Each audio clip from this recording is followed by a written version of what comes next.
All right, I wanted to share usually in the beginning of our meditation, we just take a moment for what we call purification, which is our tradition. Purification in the sense that we check in with what it is we're carrying mentally when we come to meditation. So if there's stress, we can become aware, oh, I'm stressful, and then we can have an intention to release the stress. Or if there's a little bit of anger, we can let go of the anger. So this process of purification, it's real, it's practical, it's really based on checking in with yourself. And you think I should put her up? Some extra people here, maybe that's why she's... Yeah, she'll probably stay by... Yeah, she'll probably stay by some. I needed that air cleaned out. If she doesn't, should I just bring her out there and shut the door really quiet? That'd be great. Perfect. Yep, that'd be great. Thank you. So yeah, the purification ritual is very real and very practical. So I mean, you could take it to a different spiritual dimension if you wanted to. But just from the very practical level, noticing, oh yeah, I was in a hurry to get here, and so I feel a little stressed or a little agitated, or I had a disagreement with someone before I came here, and so I'm maybe carrying a little bit of anger or a little bit of sadness or regret from that. And so we can become aware of those things, and then have as our wholesome intention as we go through the meditation, just letting that go. And so it works very well. But here is from the Dhamma-vicaya, here is a very short verse that's kind of appropriate. Put away all hindrances. Let your mind, full of love, pervade 1/4 of the world, and so too the 2nd quarter, and so too the 3rd, and so the 4th. And thus the whole wide world, above, below, around, and everywhere, altogether continue to pervade with love-filled thought, abounding, sublime, beyond measure, free from hatred and ill will. So this is an example of cultivating loving kindness and really kind of feeling the act of projecting that outward and spreading it to the world around us. And when I do that, I really feel like I am cultivating that loving kindness. So let's share that for a moment, focusing on loving kindness, thinking about sending it in one direction, sending it in another direction. So maybe you send it north, and then you send it south, then you send loving kindness east, and you send loving kindness west, and then you send loving kindness upward, and you send loving kindness downward, and then you send loving kindness all around. So in this way, loving kindness pervades the whole world, the whole universe, cultivated within you and sent outward.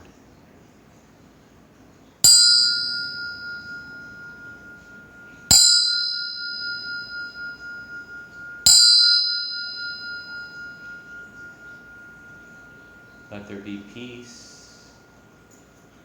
Let there be peace. Namaskar, everybody. Welcome.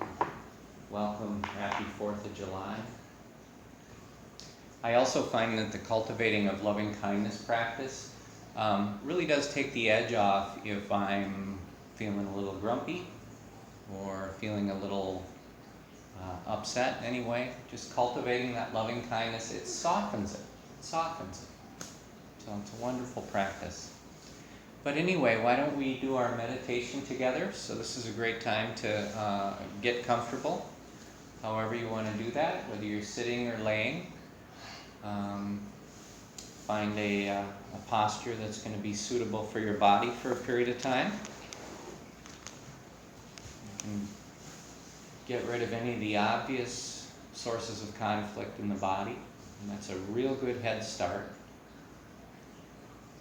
You can check in with yourself to see if there is symmetry in your body. Sometimes that's a real helpful way to start. Just make sure that you're not supporting all your weight maybe on one sit bone or more weight on one muscle than another. Try and have some symmetry and some balance in your body position, whether you're sitting or laying. You can let your eyes close softly if you're comfortable doing that. When we close our eyes, I recommend we close our eyes simply to avoid visual distractions, things that might make you think. So it helps to close the eyes, again, if you're comfortable. You can let your breath just begin to flow naturally through your nose. Breathe through your mouth if that's more comfortable, but if you can breathe through your nose, that is helpful. And so now I'll sound the meditation bell. You want to follow the sound of the bell, and I'll begin to guide us through the practice.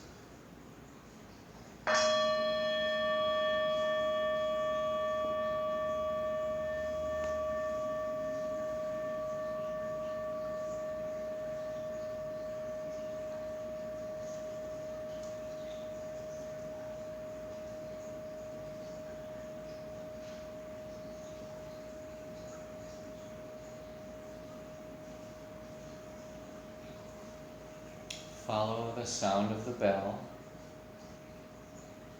as it fades into silence. And let the silence be an invitation to turn your senses inward. You can let go of the habit of the mind, which is to be curious about the outside world and project it outward. Instead, in the safety and stability of this place, you can just turn your senses inward, let go of that outside world. Focus instead on the sense of presence you have in your own body right now. Just check in with that feeling of being here, the feeling of being present. Just be with that feeling of presence. With that established, with awareness established, let's bring our awareness up to the top of the head, into the area of the scalp. And for a few moments, just focus your awareness on any physical sensations anywhere in the scalp. So you're not looking for anything odd or special here, just physical sensations. It could be temperature. It may feel warm to you through the scalp. It may feel cool. So, sensation of temperature. Sometimes there's a sensation of air movement. You may feel a very subtle sensation as the atmosphere in this room moves a little bit. You might feel that on your hair or the skin of your scalp. Sometimes there are sensations on the surface of the skin, and those can be tickles or itches or sometimes pulsations. So you're just focusing on any sensations that you notice in the area of the scalp. And so you're stationed there with awareness, just kind of waiting and watching, waiting and watching. You'll notice that some of the sensations come up and last for a few seconds, and then they fade away. Just observe the impermanence of these sensations arising and passing. If you discover any tension anywhere in the scalp, any muscular tension of any kind, just release that. Allow the tension to go. Feel it leaving the body, just passing away. And continue to observe the sensations. Maintain a continuity of awareness. And then from the scalp, we can begin to guide the awareness downward into the forehead and into the temples, down through the eyebrows and into the eyes. And once again, open up awareness to physical sensations in these 4 parts of the body. Temperature, air movement, sensations on the surface of the skin. And as you observe these sensations, sometimes there's a tendency to want to identify them or evaluate them or in some way narrate the situation subvocally.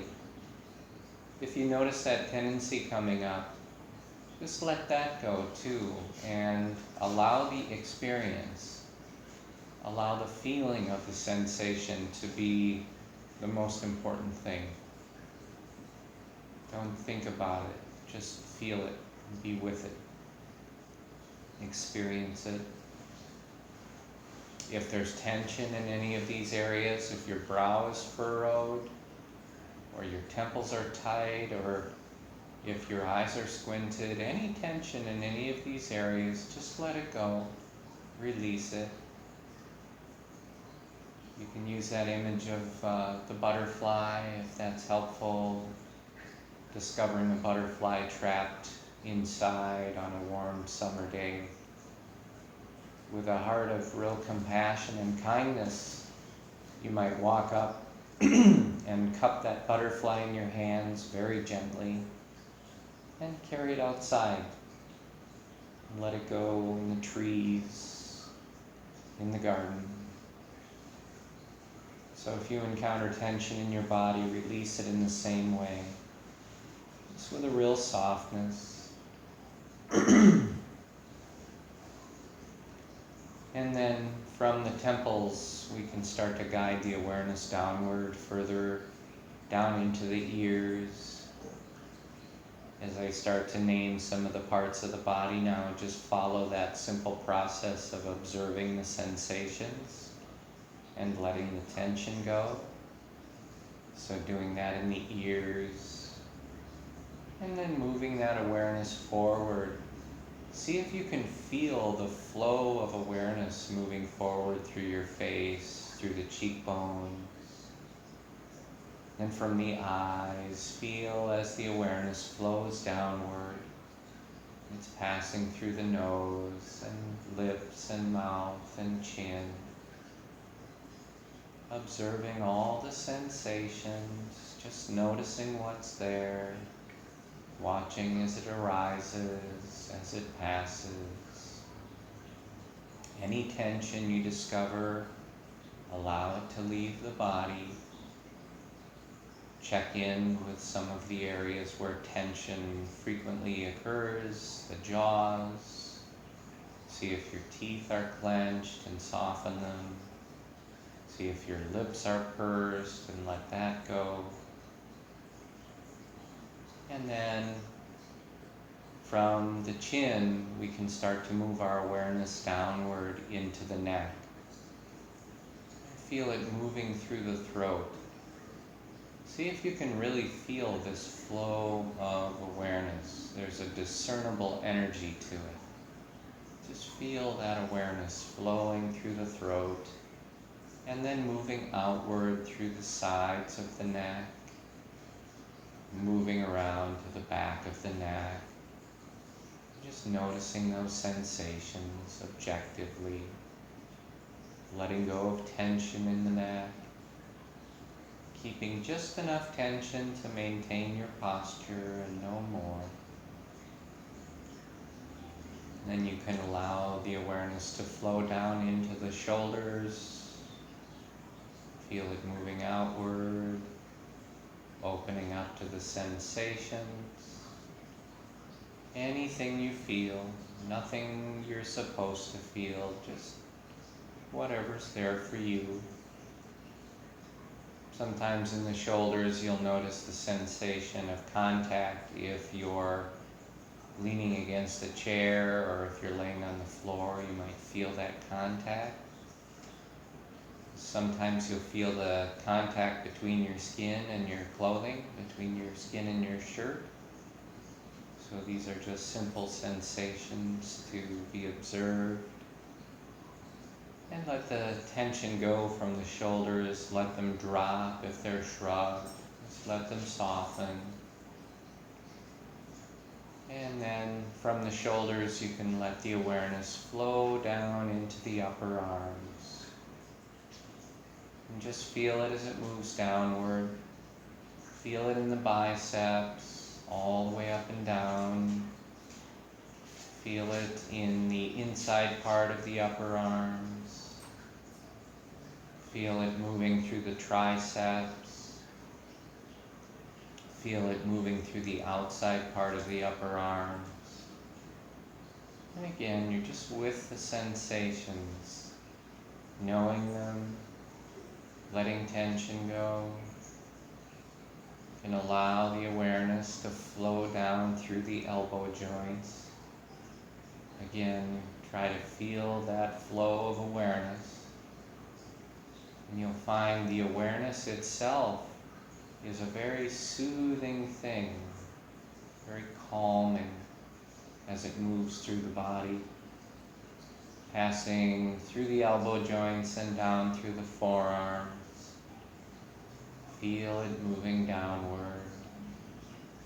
Noticing the sensations and just letting that tension go. Letting it go with compassion and kindness. Feel as it moves through the wrists and into the hands. Feel the heels of the hands and the palms.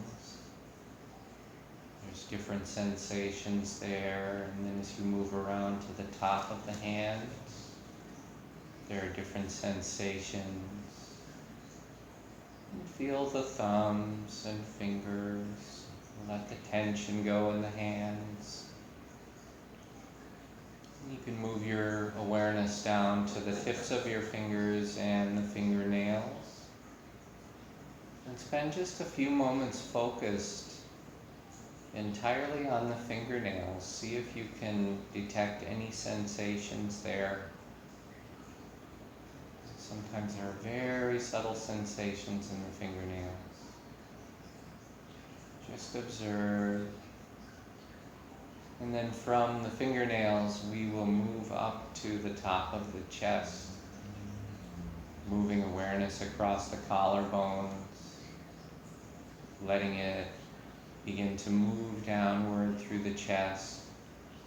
Feel that soothing, peaceful awareness passing through the chest all the way down to the base of the sternum, and then outward through the rib cage. Feel it flowing.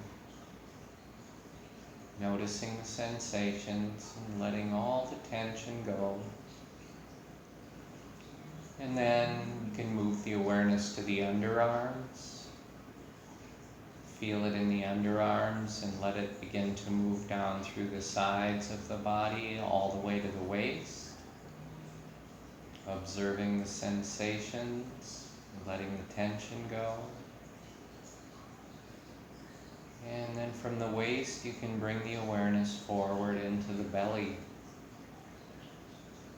And with awareness here in the belly, notice the rising and falling of the belly with the breath. Notice the expanding and contracting sensations of the belly. You might notice the sensation of touch between your skin and your clothing as you breathe and there's movement. If there's any tension in the belly, which there so often is, just let that tension leave the body. Let the belly soften, relax, and then stay with the sensations. As we move through and we repeat this process, the goal is not simply to release tension. The goal is to experience the sensations, become aware of their impermanent nature arising and passing, being objective, not getting attached, just watching. From the belly now, we'll bring the awareness around to the top of the back.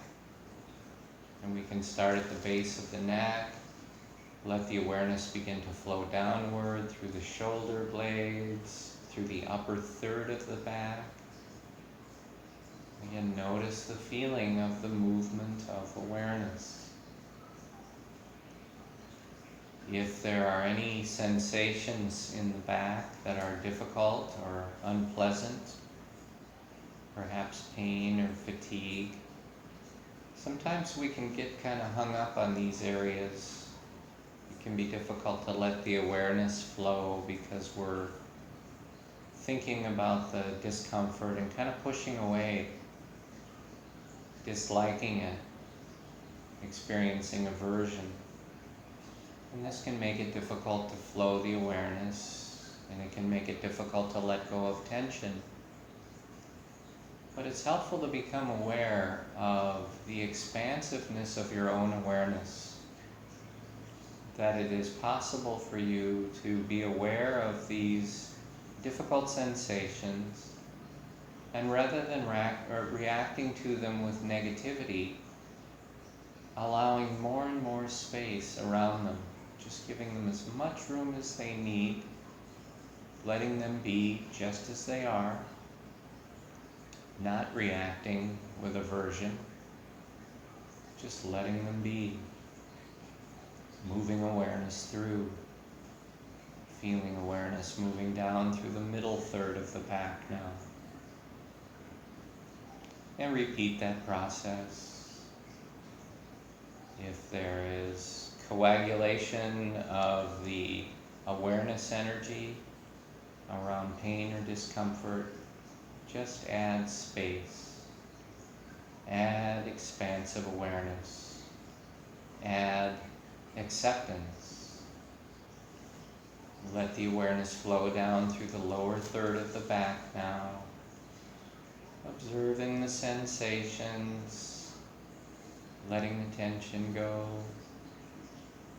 and feel that soothing awareness as it moves down through the lower back, and it begins to move through the sit bones. Feel it there, moving through the hips and through the pelvis, observing all of these sensations with an objectivity, but at the same time remaining really interested and focused on these sensations. Let the tension go, moving the awareness through the pelvis down into the thighs. And then you can move from the tops of the thighs all the way down to the knees. We'll observe the top surface of the thighs, sensations and the tension, and then rotating outward to the outside surface of the thighs, moving the awareness to the underside of the thighs, and then moving to the inside part of the thighs, again from the tops all the way down to the knee joints, and let the awareness flow through the knee joints. Feel it as it's moving down through the calves and the shins. Feel that soothing presence of awareness moving down through the ankles. Feel it moving down into the feet. Spend a moment focused on the heels, the sensations in the heels. Let tension go in the feet. Move into the soles. Feel the sensations here. Moving into the balls of the feet.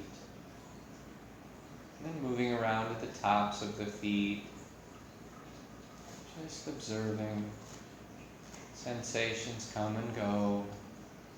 Always changing, always impermanent.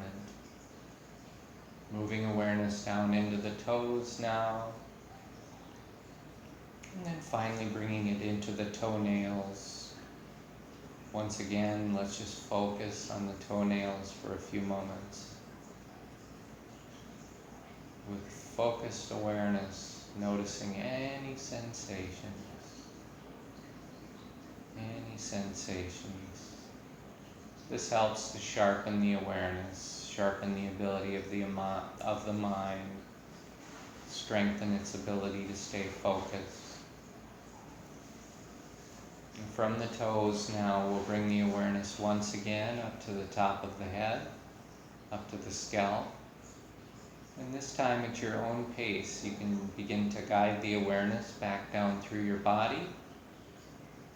Try to follow about the same path that we did together. Just so nothing's left out, moving through, noticing sensations. You find you can do that really quite effortlessly and quickly if you choose to, just letting the awareness touch each part, knowing of sensation, noticing tension, letting it go. You may find tension in areas where you released it just a couple of minutes ago. So maybe in the jaws, for example, there was tension, you let it go, and now it's back. Maybe the shoulders are shrugged up again, or maybe the tummy is tight. Anytime you find these areas where tension seems to remain and reappear habitually, it's very helpful to notice these places. When we experience difficult emotions or afflictive emotions, things like fear or anger or worry, when we experience these emotions, we habitually and reflexively tense up in the body. We hear something that's frightening, we tense up. We have an experience that's stressful and we tense up. And then time can go by and the mind maybe moves on to other things, but tension in the body seems to remain. And with this tension here, it echoes over and over the afflictive emotions that cause the tension. So being aware of these places, we can release that tension again and again and become aware of them as a place of habitual tension. Just release it over and over as often as you notice it. Setting yourself free from the echoes of those afflictive emotions. And once you've had a chance to move your awareness all the way through your body, let go of that tension, you can bring it up to the base of the nose. Bring it up to the little patch of skin beneath the nostrils and above the upper lip. Focus the awareness on this spot. And then you can expand the awareness just a little bit further to include the rings of the nostrils. And then you can expand the awareness a little further still to include the nasal passages. So now you have this triangular area of the nose. And with all of your awareness focused here in this triangular area, become aware of the flow of the breath in and out. Just be aware as you're breathing in. Be aware that you're breathing in. And as you're breathing out, just be aware that you're breathing out. Focus the awareness on the movement of the breath, on the respiration in and out. Focusing in and out. And as you observe the movement of the breath, you can also stay with the breath for its full duration. So stay with the in-breath as it begins, as it slows and pauses. And then it reverses direction, it becomes the out-breath. Stay with the out breath as it begins and slows and pauses, and then it becomes the next in-breath. Maintaining this continuity of awareness, you'll see the incoming breath and the outgoing breath. But remain aware, breathing in, I know that I'm breathing in. Breathing out, I know that I'm breathing out. And then as you're observing the full duration of the breath, you can open up your awareness to the sense of touch of the breath. Again, anywhere in this triangular area of the nose. So as you breathe in, there's this feeling of touch as the breath moves through. And as you breathe out, there's this feeling of touch as the breath moves through. Breathing in, you're aware of the in-breath, aware of the touch of the breath. Breathing out, aware of the out-breath, aware of the touch of the breath. And as you continue to follow the breath, you can expand the awareness to include perhaps more subtle sensations of touch within the breath. Breathing in, you might notice that the air is just a little bit cooler than when you breathe out. The air is just a little bit warmer. And as you breathe in, the air is a little drier. As you breathe out, the air is a little more moist. So just stay with that experience of the breath as fully as possible.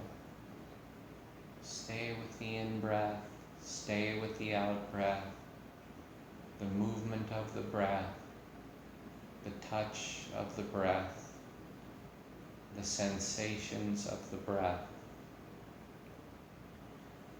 Remain focused on the breath. And from time to time, you'll notice distractions that come up and they kind of pull the awareness away from the breath. Sometimes sounds coming from outside or inside. But sometimes sounds will pull our awareness away.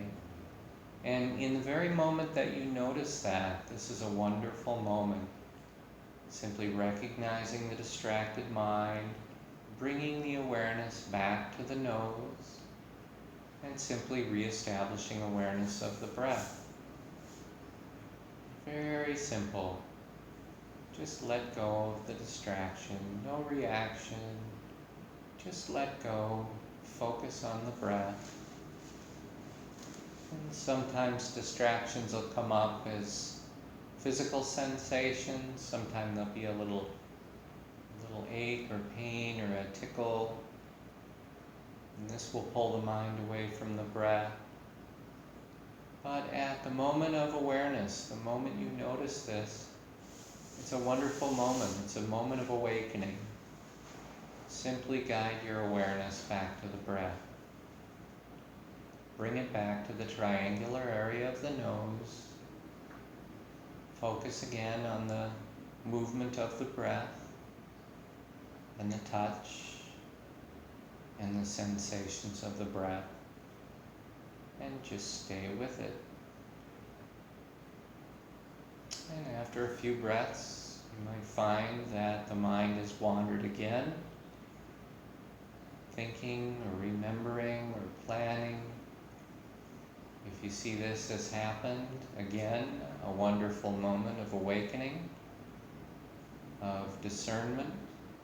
Simply guide the awareness back to the nose, back to the movement of the breath and the touch and the sensations.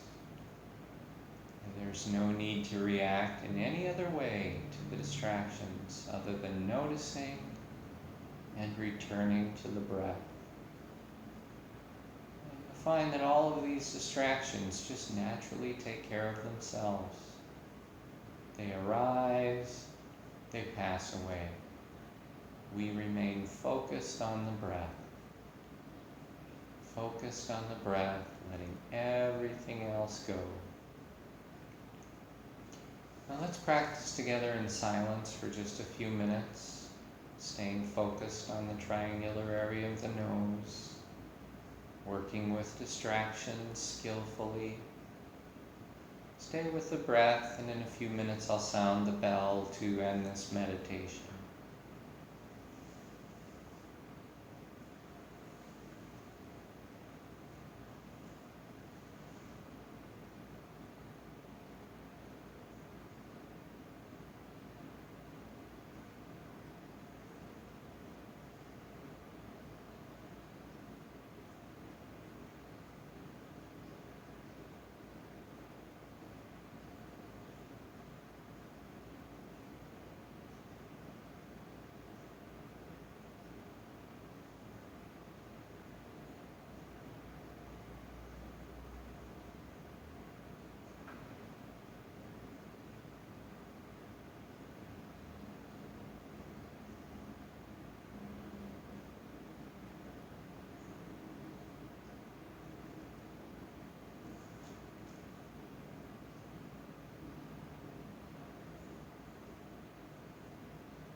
Take a little time to bring your awareness back to the room. It's a great time to stretch a little or move or stand or walk. Hydrate a little bit, all of the above. But be gentle with your body, kind of continue with that very peaceful flow. If anybody's interested, I started the pot of water in the kitchen, and there's all kinds of different teas, and there's teacups and things, and so if you want a cup of tea, help yourself. Make you a little sleepy sometimes, and so I think it's nice to have that. Yeah. And there's a little jar of sugar next to the teas if you want those, and spoons and all that kind of stuff. She took the dog up. It's licking him or something. Oh, really? Is the dog up there? Unbothered him? You saw her get up and look No, at she was good. She was just curious a little bit. It didn't really bother me after you got calling her. I just. you. Zone out? Yeah. Yeah, it's nice, isn't it? Yeah. Yeah, I think I'll probably just put her upstairs when we do the meditations. Just, When we're meditating, I mean, we'll be lying like on our shoulders, and all of a sudden it's like down near your hips. Like, where was I in between the shoulders and Yeah. So I lost something there. Yep. And I don't even remember what drew me away, you know? Mhm. Yeah. I've had times where I'll have those experiences where I'm working through my body, and then at some point I'm just gone, and then Yeah. later on I'll realize, oh, I've drifted away somehow, and I can't even remember where it was I left off. I'll be doing this in Well, it's good. It's all part of the practice. That's Yeah. the thing, is that If I could go back to the breath, but, Mhm. but I missed the whole yeah. 5 parts of the body or something.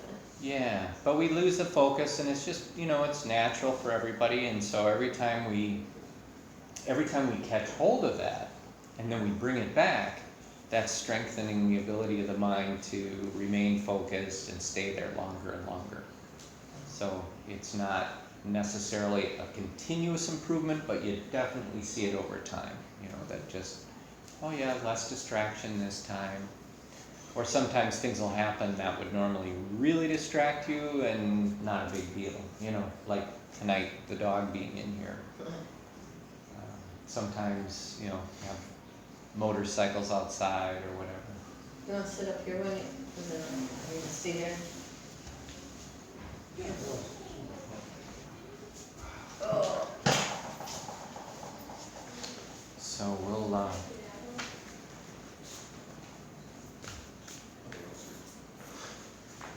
we will begin. And I think, Oh, she can come in? yeah, for this, since we're not meditating, might as well let her walk around. And then I was just saying, I think in the future, I'll just probably keep her upstairs, because it's a little less of a distraction Too for many us. sniffs. Yeah, too many people to check out and make friends with. So, we've been talking about the 10 perfections over the last few weeks, and last week we were on part 3 of the 10 perfections, and I didn't really get into the handout much. I was more just sort of going on kind of an intuitive discussion of what this perfection of Panya Parami feels like, and how we can work with it in our daily lives. But just as a little refresher, Panya means wisdom. It's the Pali word for wisdom.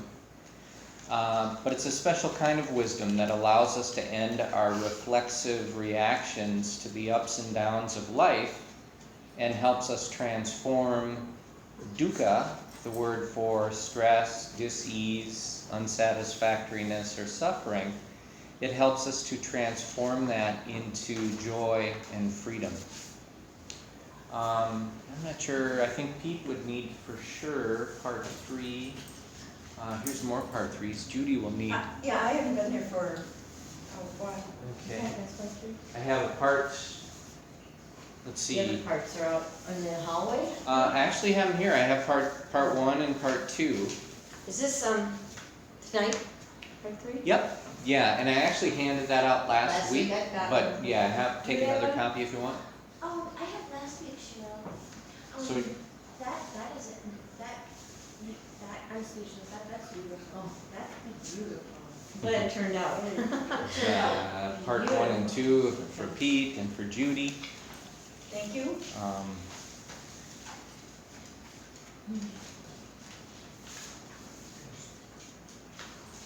This one?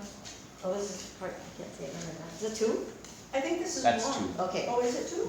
Yeah. Does it say 2 on there? Part It does not. 1 just says the 10 perfections. Yeah. Then Oh, part this 2 is part says 2. part 2, I don't have part 2. Oh, and then part Thank you. 3 says part 3. You need it?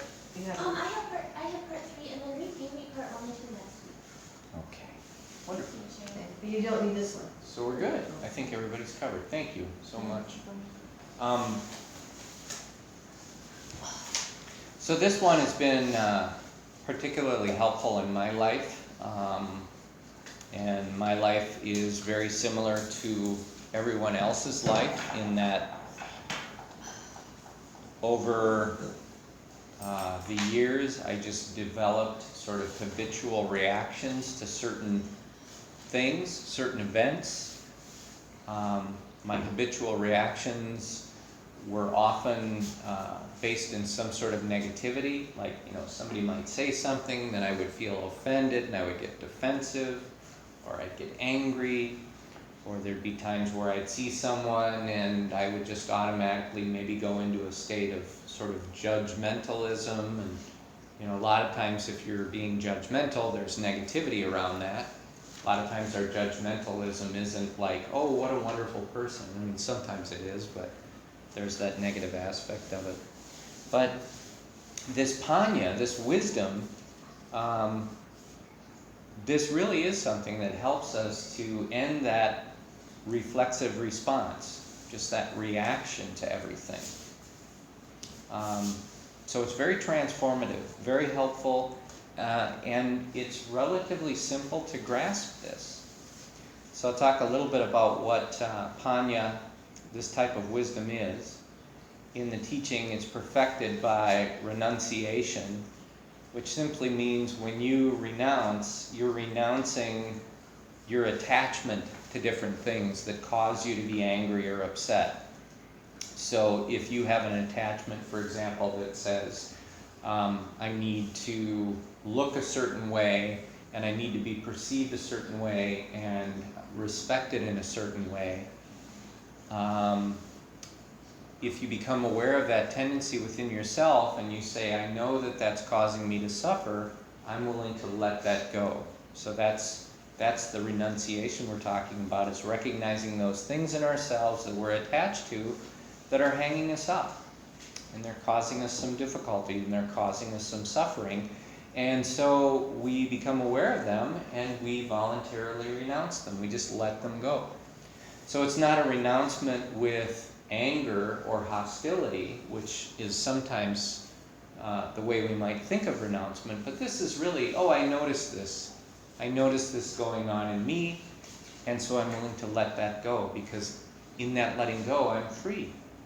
I'm free. As soon as I let that go, I'm free. I feel better. So in this way, panya, wisdom, is perfected by renunciation, nikama. The things we might recognize are typically around things like greed, hate, and delusion. And renunciation is purified by panya, or wisdom. Because when we have this wisdom cultivated within ourselves, we become aware of why it is helpful and why it is wholesome and skillful to renounce different things. So these things have sort of a self-supporting mechanism to them. Panya, wisdom, has characteristics of objectivity, confidence, and clarity of mind. If you're looking at something with objectivity, you can also feel confident in that you're seeing the thing as it truly is. If you're looking at things with a very judgmental mind, you know that you've got a skewed view of the object. So you'll have a lack of confidence. Either that, or there'll be a certain degree of delusion or ignorance, thinking I'm confident that I'm seeing things as they are, but you're not. So with this wisdom, with the objectivity that we bring to wisdom, we get confidence. And with that confidence, we get clarity of mind. And so that's really one of the big things we're looking for. I know for me, clarity of mind is very important. It seems kind of like a minor thing, but I want to see things as they are. I don't want a lot of mental clutter. In this way, I know that I can work with whatever comes up in my life with a minimal amount of disruption or negativity or suffering. So panya, this wisdom, dispels all 5 of the hindrances. And remember, there are 5 hindrances. And these are the 5 hindrances to being able to meditate. One of them is sense desire. If you're sitting in meditation and you're thinking, I can't wait to go home and have something to eat, and you kind of think about that over and over, there's nothing wrong with that, but that can get in the way of meditation because you're thinking about that over and over. Or I can't wait to get home and watch episode 5 of my favorite program on TV. You know, nothing wrong with that, but sense desire gets in the way of meditation. It's one of the hindrances. Another is ill will. If we're feeling some anger or some animosity, when we come to meditation, that can be a hindrance. That's one of the reasons we try to let go of that in the beginning of our meditation each evening.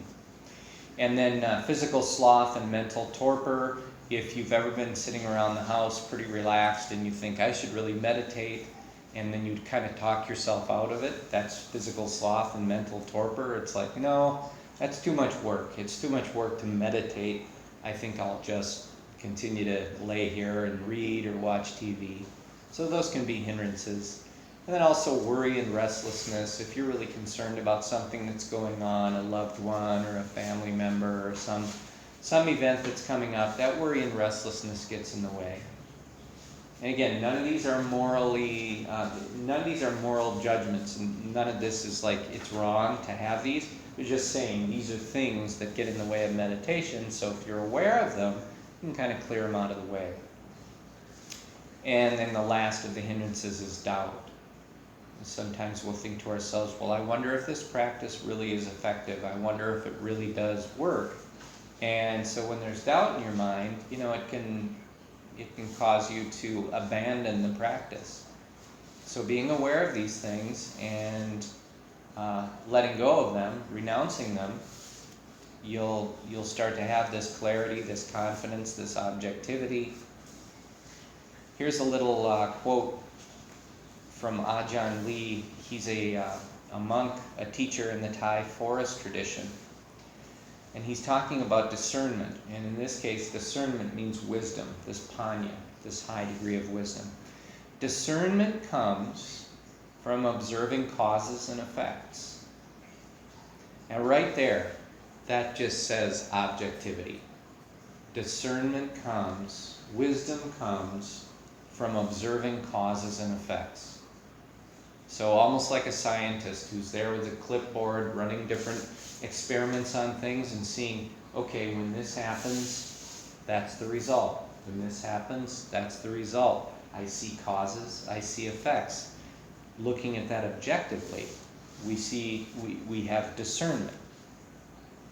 If we know effects without knowing causes, that doesn't qualify as discernment.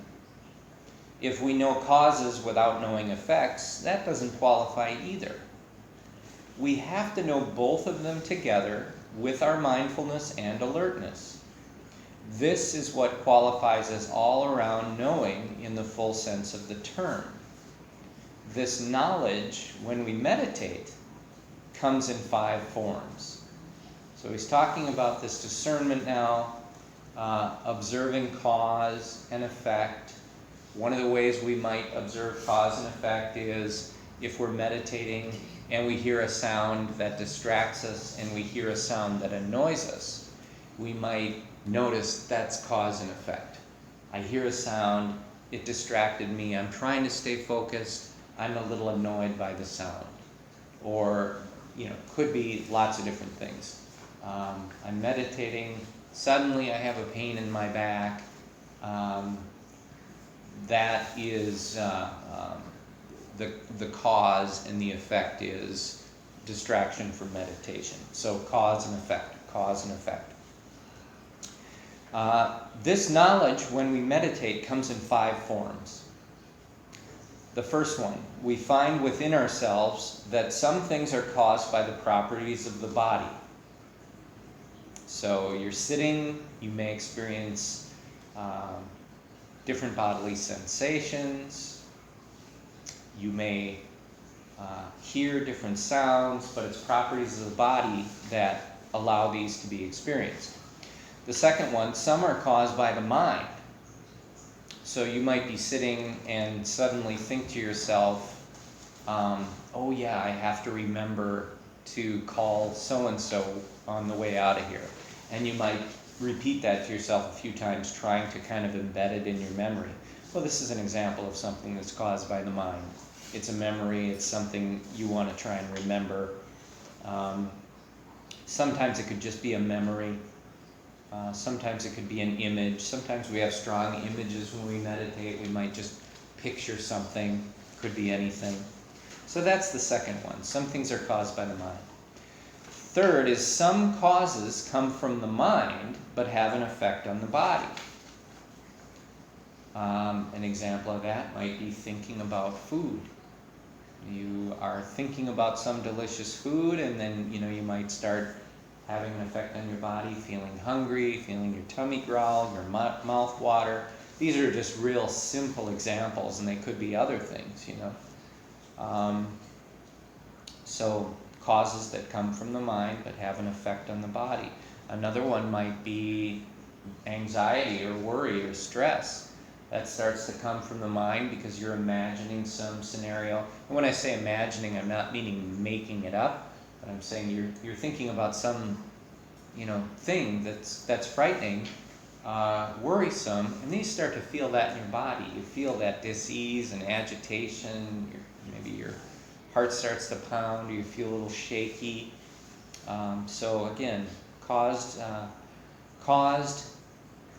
by the mind, but having an effect on the body. The fourth one is some causes come from the body but have an effect on the mind. So a real good example of that would be a pain somewhere in the body. Moving to the mind, you start to think, oh, this pain is really unpleasant. I need to get away from it. I need to stop. I can't meditate with this pain. So that's an example of something happening within the body that has an effect on the mind. And then the fifth one, some causes come from the body and mind acting together. So a real good example of that one would be an experience of like an anxiety attack or a panic attack, if you've ever had anything like that, where at some point the mind starts thinking about something, the body responds with fear and trembling and maybe an upset stomach, heart starts to race, you might start sweating. Those sensations in the physical body have like a snowball effect on the mind, makes the mind start to panic, think, I've got to get out of here, I've got to find a way out of this, I need to take some medication, something like that. A panic attack is a real good example of something that a lot of us have experienced, that is that from the body and the mind together, kind of one feeding off of the other. So these are the five. And then he goes on to say that stress, he's using this word stress as a definition for dukkha. So remember, sometimes we call it suffering. There's a lot of different meanings. So stress is great in this context. He says stress comes from three forms of craving. Stress comes from three forms of craving. So we should kill off craving for sensuality, craving for becoming, and craving for no becoming. And what those simply mean, sensuality is a little more self-explanatory, but if you think about things that you want, pleasurable experiences, things that you'd rather be doing, those are some cravings for sensuality. I want to feel good, I want to eat this, I want to drink that, I want to be with this person, I want to cuddle up with my loved one or my puppy or whatever it is. Craving for sensuality. Nothing wrong, not a moralistic statement, just saying that this is something that can cause stress.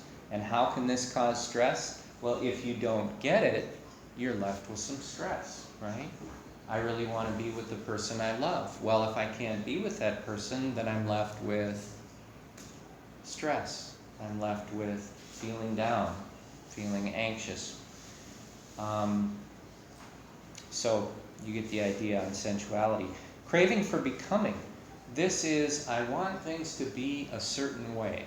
That's what craving for becoming means. I want things to be a certain way. I want my experiences to be a certain way. I want to be perceived in a certain way. This is craving for becoming. I want things to be a certain way. Craving for no becoming. I want things not to be a certain way. I don't want this bad thing to happen. I don't want that thing to happen. One thing I could share for non-becoming is kind of the experiences we have around aging. You know, as we get older, the body changes, and it's kind of, I'm not so sure I'm on board with these changes that are happening in my body, you know, the hair kind of falling off and the beard turning white and some of these other things.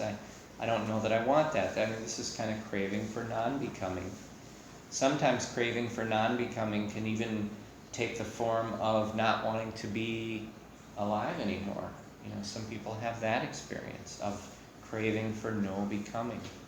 So these things are fabricated in our own hearts, our own minds, and we have to know them with our own mindfulness and discernment, and that's the key. Once we've contemplated them until we see, we'll know this sort of mental state is craving for sensuality, this sort of craving for becoming, and this sort is craving for no becoming. Seeing in this way, with wisdom, sets everything up for liberation, sets everything up for freedom. Because really what this is saying is, if you see this stuff, you're seeing it objectively with the wisdom mind, it means you're not reacting to it in the old habitual ways that so often just end up bringing the suffering. So rather than seeing this thing, rather than seeing this person who always pushes my buttons and I get angry and I'm kind of hot under the collar for a day because I had this interaction, if you can see, here's the cause and effect, when I get together with this person often says things that make me feel a certain way, and that makes me feel uncomfortable and unhappy, and when that happens, I react in this way. And so here is this suffering that has come up. This is an objective way of looking at it. So you're not blaming the other person, you're not blaming yourself, you're not making a judgment on this, you're just saying this is what's happening. Cause, effect. Cause, effect. And when you see that, then you can start to see, oh yeah, I have craving for, I have craving to be treated a certain way. I have craving to make a certain amount of money. I have craving to do and accomplish certain things. Well, once you know that that craving is there, you can look at it objectively. And it helps you to sort kind of the wheat from the chaff right away. It's like, well, is this something wholesome, this desire that I have, this sensory desire? And some things are, and some things aren't. So it's a way of looking at them objectively and determining that. And the same is true for the craving for becoming, and the same is true for the craving of not becoming. Here's another quote. This one is by the Buddha from the Majjhima Nikaya. And he says, this is the way leading to discernment. When visiting a monk or a priest, to ask, what is skillful, venerable sir? What is unskillful? What is blameworthy? What is blameless? What should be cultivated? What should not be cultivated? What, having been done by me, will be for my long-term harm and suffering? Or what, having been done by me, will be for my long-term welfare and happiness? So this again is this objective observation of what's going on, the habits of your mind, the things that you do often. When you meet someone who's trained in the Dhamma, they can tell you, yeah, this anger is going to lead you to suffering, this ill will is going to lead you to suffering, loving kindness is going to lead you to happiness and freedom.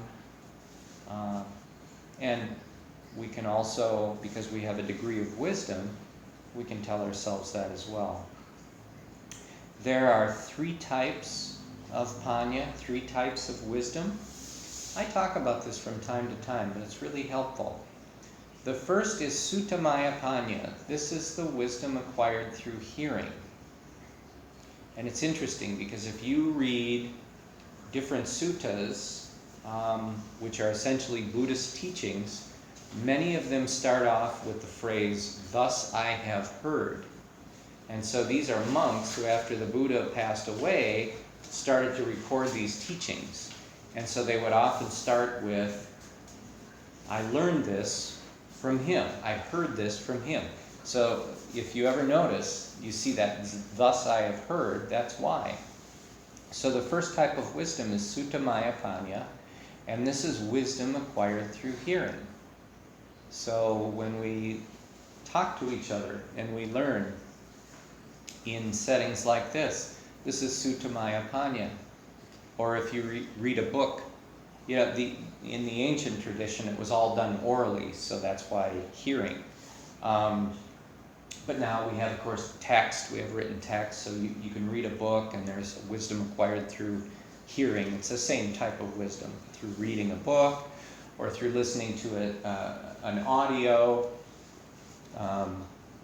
any medium really that you're learning. The second type of wisdom is called dhamma-vicaya, and that's wisdom acquired through thought and reflective wisdom.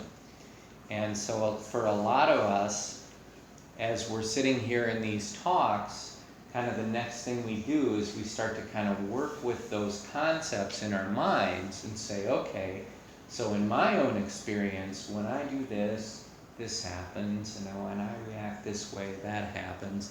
And so we're taking the things that we hear, we're kind of running them through our own analytical, intellectual processes, and we're making sense with them. And a lot of that is by applying it to real life experiences that we have had or are having, and saying, okay, how does it work with this? And how does it work with that? So that's the second kind of wisdom. Very powerful intellectual exercise. But it doesn't come typically without the first type of wisdom. But then the third type of wisdom, bhavana-vicaya, and this is the wisdom of direct experience. All three types of wisdom are important, but bhavana-vicaya is of the highest importance. Because until you have the wisdom of personal experience, there's always an element of, well, I'm not really sure. I hear this person saying this, and it makes sense, and when I kind of work through my own intellectual processes, yeah, that makes sense, seems reasonable, but until you actually have the experience for yourself, it's still just sort of an idea. It's not 100% solid. So the wisdom of direct experience is very important. From the Dhammapada, wisdom arises from practice. Or you could just use the word experience. Wisdom arises from experience. Without practice, it is lost. Knowing these two ways of gain and loss, conduct yourself so that wisdom grows. So what this is asking you to do is know that if you observe things objectively, you're observing cause and effect, again remaining objective, that you start to gain wisdom. And this wisdom will grow. So what is it then that we should practice and experience directly in order for bhavana-vicaya to arise? And again, I said it just a moment ago, but cause and effect.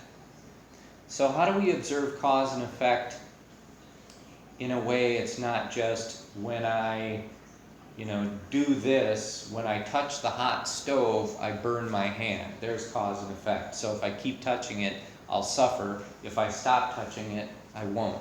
That's kind of a simple cause and effect. So a way of looking at this is our actions have consequences now and in the future.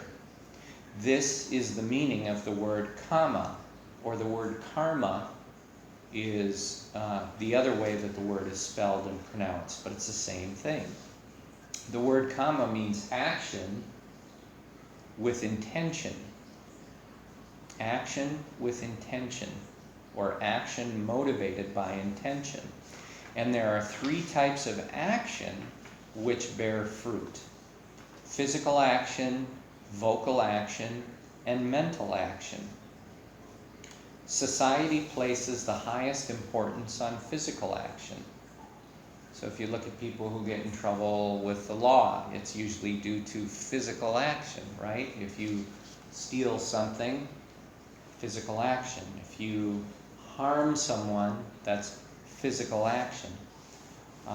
So those types of things tend to get the most attention from society. Or if you go, you meet someone and you give them a big hug, and there's that love. That's physical action. The second type of action that bears fruit is vocal action. So we can say things to people. And we can say things that are cruel or homophobic or mean-spirited in some way, and this bears fruit. There's cause and effect to vocal action. Or we can say words that are supportive, that are helpful, that are encouraging, that are true, that are kind in spirit. Those are vocal actions. And then the third is mental action. Society places the highest importance on physical action, followed by vocal action, while mental action is considered to be of little importance. But what we discover through meditation practice is that mental action is of the utmost importance, because no physical action ever takes place without beginning as a mental action. And no vocal action takes place without beginning as a mental action. Sometimes I think about people who, you might read a news story about someone who says something very hateful and harmful, or does something very hateful and harmful. And I think about this teaching from the Dhamma, and I think about how, that doing or that saying began as a mental action. It began as a thought in this person's mind. And it gives me some insight into the fact that a person doesn't generate hate or violence or a harmful action or words without first generating a tremendous amount of suffering inside of themselves. I mean, this is a reaction caused by suffering that they're experiencing. That doesn't necessarily excuse what they're doing, but again, this is kind of the wisdom. It's like there's insight here. There's tremendous suffering in this person to be able to harm somebody else. And wisdom kind of gives you insight into that. In the Dhammapada, again, another quote from that. Mind precedes all knowables. Mind is their chief. Mind made are they. With a defiled mind, if with a defiled mind one should either speak or act, dukkha, that suffering, or stress follows caused by that, as does the wheel of the ox's hoof. So this is talking about the mind, mental action being the most important thing, because mind precedes all knowables, and that if the mind is defiled, suffering is going to follow, cause and effect. What does defilement mean? It's that greed, ill will, and delusion, or greed, hate, and delusion, as we sometimes cause it. The opposite of those, the opposite of greed, is generosity. The opposite of ill will is virtue. And the opposite of delusion is mindfulness. So it's pretty simple. And those are the three root defilements there. Greed offset by generosity, hate offset by virtue, delusion offset by mindfulness. Or you could say wisdom.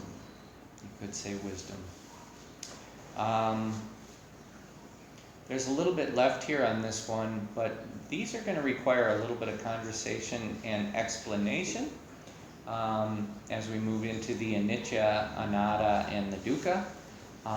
These are going to be super helpful, so I'm going to save these till next week so that we can focus a little more time on them and not rush through.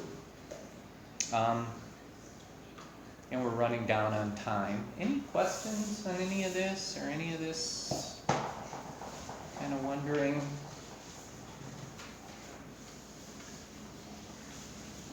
if not, I'll share just a couple of announcements as far as where we're at. As I had mentioned to you folks before we started, all the casing and trim is done around the windows and doors now, so I'm going to start on the wall, the base. That'll be the beginning of tomorrow's project, and then after that we'll just have painting, and this main level will be completely done. So I'm really shooting for the end of July to have all this completed, and I'll probably put the word out on some volunteer stuff. If anybody feels like helping out, you could come in and just brush for an hour on base or trim, or roll for an hour on walls, or something like that. So that'll be coming up, but we're making more and more progress, and each week it gets a little more beautiful in here. And part of the reason it gets more beautiful is I have to thank Cheryl again for creating that. I just looked at the, before, it's like, there's the same position. I know, I that's, just like, oh. yeah, And I've noticed, I mean, I saw that before, but I looked over there and I went, and I have been using this same picture yeah, forever. It's like, Yeah. yeah, Yep. meant to be, right? Yep, that's the Bhumisparsha Mudra, and that is the moment of awakening. The moment of awakening. And it Oh was gosh, well, that really is. Yeah. What's the other one doing? absolutely beautiful. That one's doing something different, isn't it? Yeah, It doesn't say- yeah. the other one is just, yeah, he's, So this was your signature thing anyway? yeah, huh? I know it. It was That's so perfect. appropriate, and then it ends up being the center's Buddha. So, Yeah. yeah, every once in a while I just kind of wonder about how does stuff How like things- that, Yeah, how really. does that happen? How does that work out? Well, let's share just for a moment, and I'll ring the big bell because I like to use this every week too. Let's just go out with a few moments of cultivating these wonderful states of consciousness. The first one being compassion.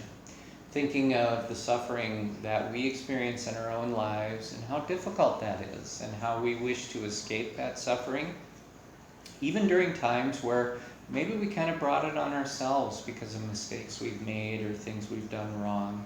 But we still deserve happiness, we still deserve to be well. And so thinking about it in those terms, we can cultivate even more compassion for others around us, knowing there are many beings in this world who suffer. And so we cultivate the sincere wish, the sincere hope that may all beings be free from suffering and from the causes of suffering. And then we cultivate the sincere wish that all beings may be surrounded by love and kindness. And the sincere wish that all beings may be truly happy and joyful. And then the sincere wish that all beings can be equanimous, meaning that they're really in a place where they're free from craving and aversion, these things that bring on suffering and dukkha, these things that bring on a lack of wisdom, unskillful actions. But we wish that all beings can be in this place of equanimity, freedom, and peace. And then most importantly, I just want to share with you who are sharing this precious time with me, may you all know true love. May you all know true happiness. And may you all know true freedom, peace, and equanimity.